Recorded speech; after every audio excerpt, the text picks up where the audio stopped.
दोस्तों, श्रीमद् भागवत पुराण, भविष्य पुराण और वेदों के अनुसार कलयुग का अंत कैसे होगा। पुराणों के अनुसार कलयुग के अंत की भविष्यवाणी आखिर कैसे की गई है।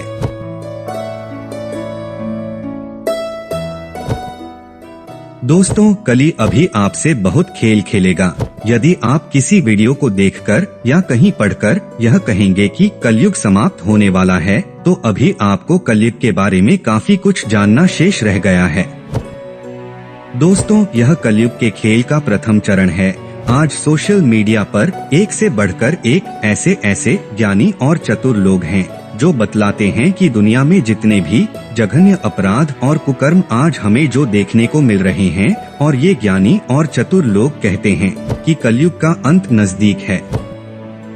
इस तरह का भ्रमक असंतोष फैलाया जा रहा है कि कलयुग का अंत समझो आ गया है और कल की अवतार बहुत जल्दी जन्म लेने वाले हैं, या कल की अवतार का जन्म हो चुका है, क्योंकि भविष्य मलिका पुराण में ऐसा लिखा है। इस तरह सोशल मीडिया पर ये फेक और झूठी भविष्यवाणियां बहुत ही ज्यादा वायरल हो रही है। दोस्तों, संत अच्युतानंद के पास भूत, वर्तमान और भविष्य तीनों कालों को देखने की दिव्य शक्ति थी, ये भी सत्य है। लेकिन संत अच्युतानंद ने भविष्य मलिका लिखी है, न कि भविष्य मलिका पुराण, जो एक मिलावटी पुस्तक है। संत अच्युतानंद ने जो कलयुग के बारे में जो भविष्यवाणी की है, वह कलयुग में होने वाली भविष्य की घटनाओं के बारे में लिखा है, न कि कलयुग के अंत की। दोस्तों, कलयुग को लेकर आज समाज में अनेक तरह की किस्से कहानियां प्रचलित हैं और लोग इतने भयभीत हो गए हैं कि उन्हें लगता है कि कलयुग का अंत होने वाला है। अभी तो कलयुग ने अपना खेल खेलना आरंभ ही किया है। अभी तो घोर कलयुग आने में 4,32,000 वर्ष बाकी हैं और ये कलयुग का प्रथम चरण चल रहा है। भविष्य पुराण के अनुसार कलयुग के चौथे चरण में मनुष्य की आयु केवल 13 वर्ष ही रह जाएगी और तब आप मान लेना कि कलयुग का अंत नजदीक है। श्रीमद् भागवत पुराण और भविष्य पुराण में कलयुग के अंत को लेकर काफी विस्तार से लिखा हुआ है। श्रीमद् भागवत में शुकदेव जी ने जिस बारीकी और विस्तार के साथ कलयुग का वर्णन किया है, वो आज वर्तमान में हमारी आंखें खोलने के लिए काफी है और हमें आज सब तरफ उसी तरह की घटनाएं देखने को मिल भी रही है। दोस्तों, सनातन धर्म ग्रंथों में इस सृष्टि के आरंभ से लेकर अंत तक के जो 4 युग बताए गए हैं, उन्हें सतयुग, त्रेतायुग, द्वापर युग व कलियुग में बांटा गया है।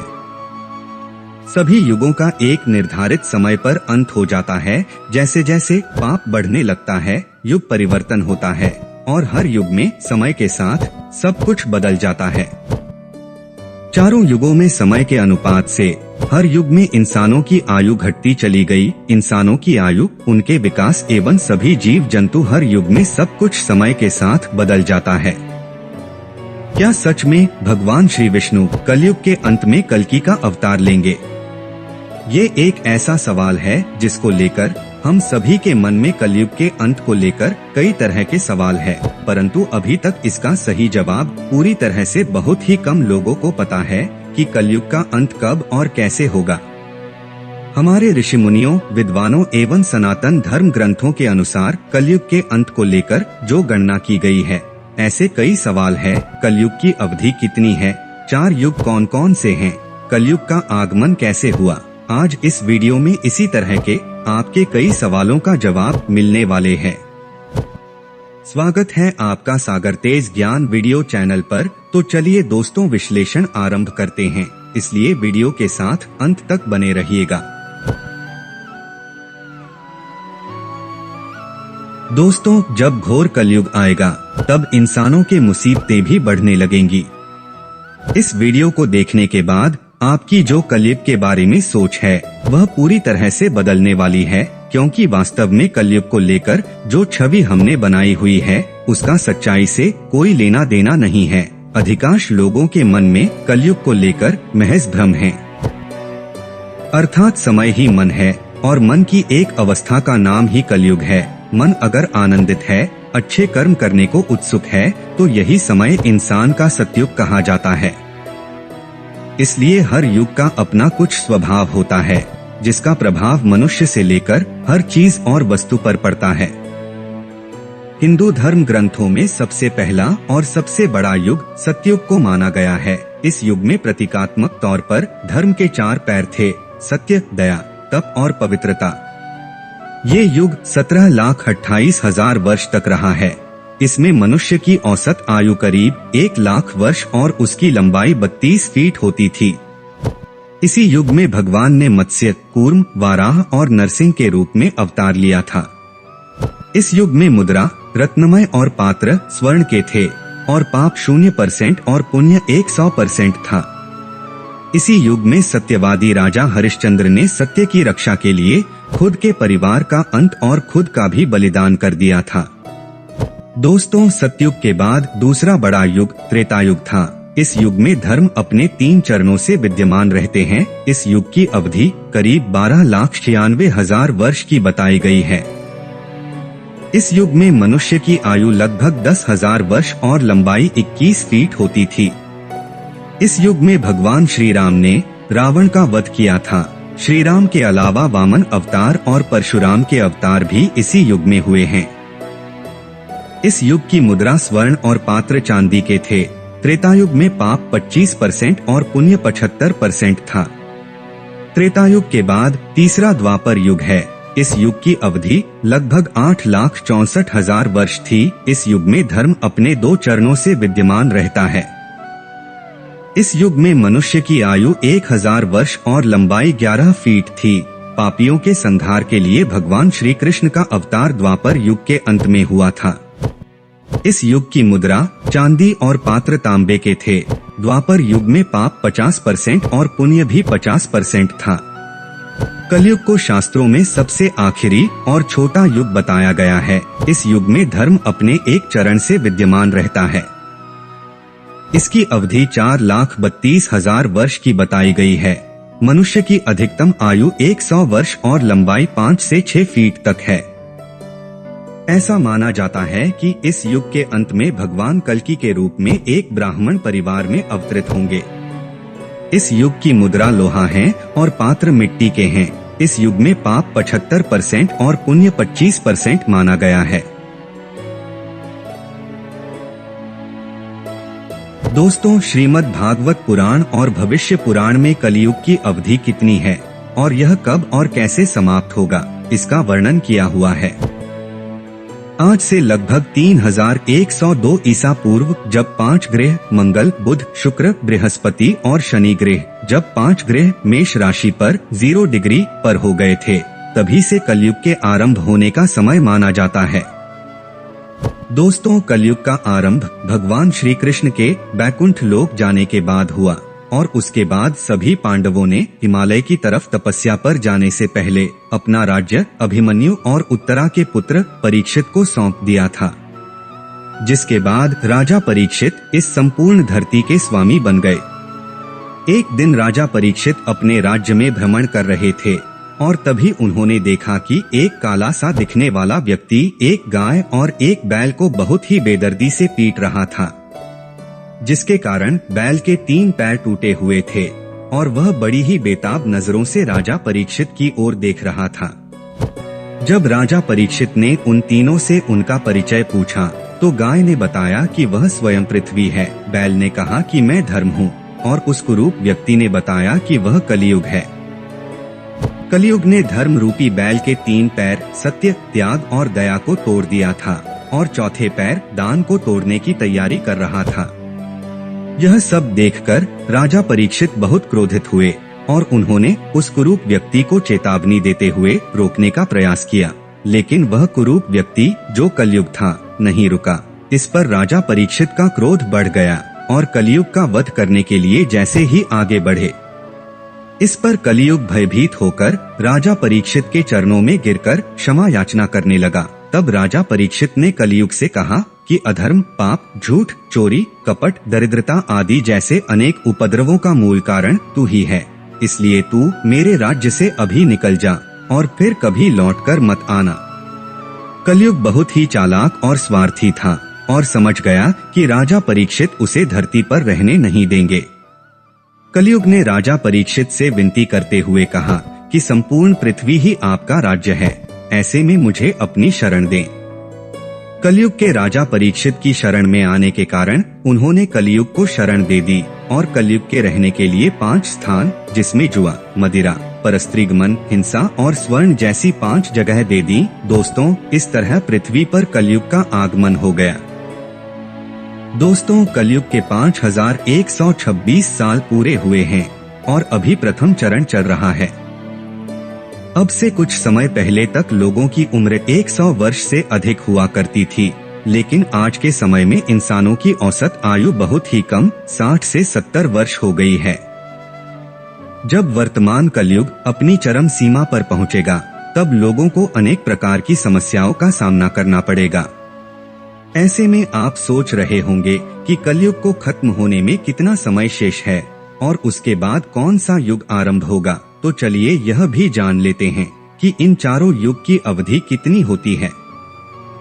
दोस्तों, महर्षि वेद व्यास के अनुसार सतयुग, त्रेतायुग, द्वापर युग और कलयुग, इन सबको मिलाकर कुल 4 युग होते हैं, जो ईश्वर के 12,000 दिव्य वर्षों को मिलाकर बनते हैं। कहने का तात्पर्य यह है कि इन चारों युगों में सबसे पहले सतयुग आता है और आखिरी में कलयुग की बारी आती है। कलयुग की अवधि 1200 दिव्य वर्ष बताई गई है। यदि हम बात करें, जब हम मनुष्य का 1 महीना पूरा होता है, वो हमारे पितरों का 1 दिन और 1 रात के बराबर होता है। इस तरह जब हम मनुष्यों का 1 वर्ष, वो देवताओं के 1 दिन और 1 रात के बराबर होता है, और जब हम मनुष्यों के 30 वर्ष पूरे होते हैं, वो देवताओं के सिर्फ 1 महीने के बराबर होता है। हम मनुष्यों के 360 वर्ष, वो देवताओं के 1 दिव्य वर्ष के बराबर है। इस हिसाब से हम मनुष्यों के 4,32,000 वर्ष जब पूरे हो जाते हैं, तब जाकर देवताओं के 1,200 दिव्य वर्ष पूर्ण होते हैं और तब एक कलयुग पूर्ण होता है। इसी प्रकार हम मनुष्यों के 8,64,000 वर्ष जब पूरे होते हैं, तो देवताओं के 2,400 दिव्य वर्ष यानी कि एक द्वापर युग के बराबर होते हैं।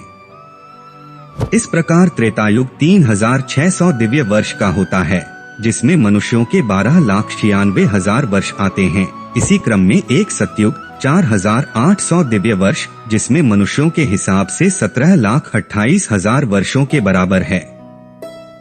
दोस्तों, कलयुग की अवधि 1,200 दिव्य वर्ष बताई गई है।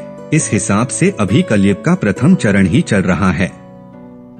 कलयुग के आरंभ का समय 3102 ईसा पूर्व से माना जाता है, जब 5 ग्रह मंगल, बुध, शुक्र, बृहस्पति और शनि ग्रह मिलकर मेष राशि पर 0 डिग्री पर हो गए थे। इसका मतलब यह हुआ कि 3102 ईसा पूर्व में अभी का साल 2024 तक जोड़ दें तो कुल जोड़ आता है 5126 वर्ष का समय कलयुग के बीत चुके हैं और कलयुग के 4,26,875 वर्ष अभी बीतने बाकी है।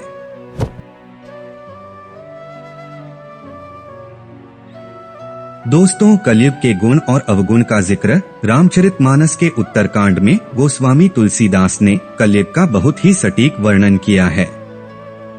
अभी कलयुग में जो वारदातें हो रही हैं, उसे देखकर डर लगता है, लेकिन कलयुग का अंत आते आते समाज में बहुत ही ज्यादा हिंसक वारदातें बढ़ जाएंगी। एक इंसान दूसरे इंसान की सहायता करना तो दूर, थोड़े से लालच के लिए उसकी हत्या करने से भी नहीं हिचकिचाएंगे।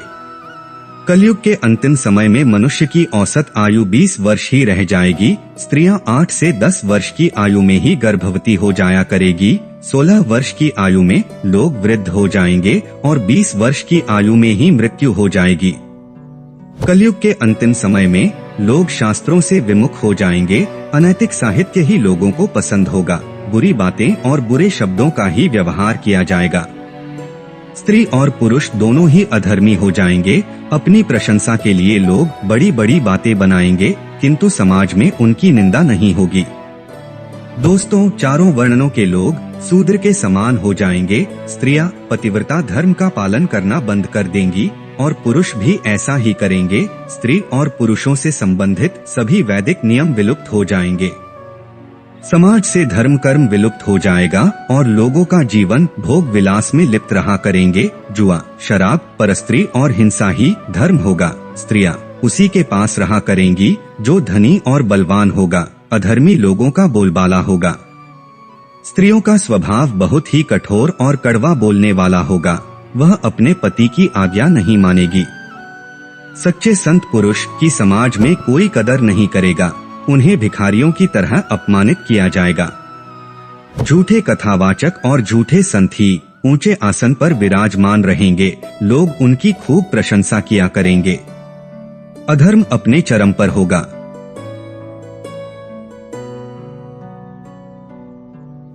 दोस्तों, ब्रह्मवैवर्त पुराण में बताया गया है कि कलयुग में एक ऐसा समय भी आएगा जब इंसान की उम्र केवल 13 वर्ष की रह जाएगी और मनुष्य की लंबाई सिर्फ 5 से 7 इंच रह जाएगी। इंसानी शरीर घटकर बोना हो जाएगा। युवावस्था समाप्त हो जाएगी। कलयुग के प्रभाव से प्राणियों के शरीर छोटे छोटे, क्षीण और रोगग्रस्त होने लगेंगे। धरती का तापमान इतना होगा कि सभी लोग गड्ढे खोद कर रहेंगे और लोग भूख प्यास से मरने लगेंगे। गाय भैंस बकरी की तरह छोटी हो जाएगी और दूध देना भी बंद कर देंगी। पेड़ पौधे फल देना बंद कर देंगे और सूख कर नष्ट हो जाएंगे। पृथ्वी की भूमि उपजाऊहीन हो जाएगी। दोस्तों, पृथ्वी लोक से सभी देवी देवता विलुप्त होकर अपने अपने लोकों में चले जाएंगे। गंगा सहित पृथ्वी की सभी पवित्र नदियां सूखकर स्वर्ग लोक चली जाएंगी। पुराणों में यह भी लिखा हुआ है कि जब 7 वर्ष की कन्या एक बच्चे को जन्म देगी तभी कलयुग का अंत होगा। श्रीमद् भगवत पुराण के 12वें स्कंद में लिखा है कि भगवान का कल्कि अवतार कलयुग के अंत और सत्ययुग के संधि काल में होगा। शास्त्रों की माने तो भगवान श्री राम और श्री कृष्ण का अवतार भी अपने अपने युगों के अंतिम समय में हुए हैं। इसलिए जब कलयुग के अंतिम समय में भगवान कल्कि का जन्म होगा, तब भगवान कल्कि समस्त संसार से मात्र 3 दिनों में ही पापियों का सर्वनाश करके पुनः धर्म की स्थापना करेंगे। पृथ्वी पर 12 वर्षों तक मोटी एवं मूसलाधार वर्षा होगी, जिससे समस्त पृथ्वी जलमग्न हो जाएगी। तब एक साथ 12 सूर्य उदय होंगे और पृथ्वी का जल सोखकर पृथ्वी को फिर से हरी भरी कर देंगे और फिर धीरे धीरे पृथ्वी पर एक बार फिर से जीवन की शुरुआत होगी। लोग धीरे धीरे साधु पुरुषों की सेवा में, दान और सत्य कर्म एवं प्राणियों की रक्षा के लिए धीरे धीरे तत्पर होने लगेंगे। इस प्रकार एक बार फिर से धर्म के पहले चरण की शुरुआत हो जाएगी। धर्म कर्म के प्रति रुचि से लोगों को कल्याण की प्राप्ति होगी। लोगों के गुणों में परिवर्तन होगा और धर्म से मिलने वाले लाभ का अनुमान होने लगेगा। धर्म की वृद्धि होने लगेगी। इस प्रकार धर्म को पूर्ण रूप से अपना लेने से एक नए युग की शुरुआत होगी, जिसे सतयुग का आरंभ माना जाता है। सृष्टि का यह चारों युगों का क्रम सतयुग, त्रेता युग, द्वापर युग और कलयुग का ये क्रम यूं ही चलता रहता है अनंत काल तक। आज के लिए बस इतना ही दोस्तों। वीडियो पसंद आई हो तो वीडियो को शेयर करें, लाइक और सब्सक्राइब करना ना भूलिएगा। राधे राधे, श्री कृष्णा।